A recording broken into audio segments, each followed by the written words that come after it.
Greg Trevaskis. I'm approaching 61 years of age, married to Helen. I have two children, Sam and Rebecca, aged 25 and 23 respectively. I have practiced as a cardiothoracic anaesthetist for about the last 20 years and 10 years before that as a general anaesthetist. And I've been forced into retirement by this illness. Most of my life was consumed by my job, which was my main interest. And I was in solo private practice for most of that time, beholden to my referrers, the surgeons I worked with, just a couple of surgeons, and I felt insecure because it was really at their whim whether or not they used me as their anaesthetist. So any position I got myself into financially could decay and fall apart very rapidly if that changed. So that's one reason why I was very concerned about making sure about my future financial security and making sure the family was looked after. As far as life insurance goes, there were so many products on the market that for me to try and research it and pick the best one was an impossibility.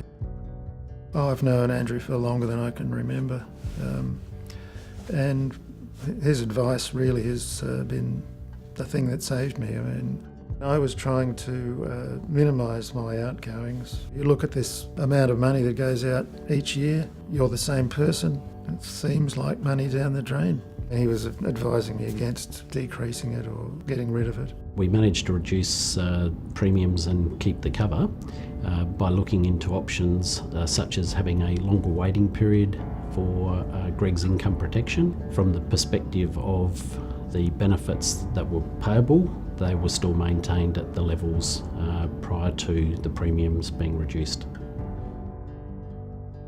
I can remember after coming out of the anaesthetic, listening to all of the other patients in a row who'd had their endoscopies done that day, and the endoscopist saying, everything's okay, you can go home now. And then he came to my bed and nothing happened, and I was the only one left there, and thought this is not a good sign. After we learnt the devastating news from Greg and Helen, my thoughts were, how does this happen to a man who has dedicated his life to saving lives, working in the medical profession as an anaesthetist? It just leaves you with how. And he said, no, the histology shows that it's not gastric, it's actually a pancreatic cancer that's actually eroding through the stomach wall. At best, we've probably got a year. At that point, we thought, all right, everything that we've put in place, how is this going to work? What is the good news? So we recommended Zurich on the basis that they provide very good benefits for the premiums that are charged, so what we refer to as bang for your buck, and they have an ability to pay claims, as this case has shown, when the funds are needed the most. The claims process was easy. I mean, it was a lot easier than I thought it would ever be. I just rang Andrew and told him that of my diagnosis, that we'd need to use those policies a lot earlier than I'd anticipated, and that was it really. From then on, I was hardly involved. He took care of everything.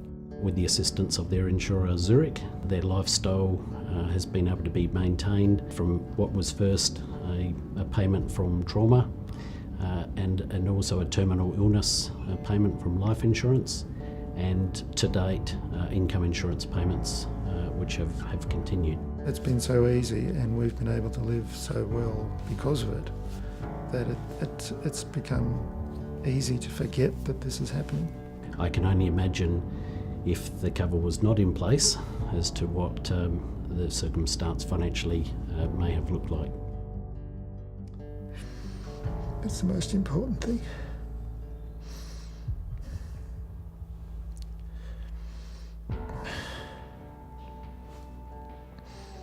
That's why I did it. So she'd be all right. It's just given me peace of mind about the future. I've just so many other things that I've been worrying about as far as Greg's concerned. I don't think I would have been able to cope if I didn't have financial security, and it's just taken a great weight off my mind. So I'm so pleased that he's had it, and I think Zurich have been brilliant the way they've just paid every month. There it is. It's been a great relief. Apart from, wanting to look after the family, but it was just a lesson every day that something's going to happen around the corner. It is going to happen, and you've got to be prepared for it.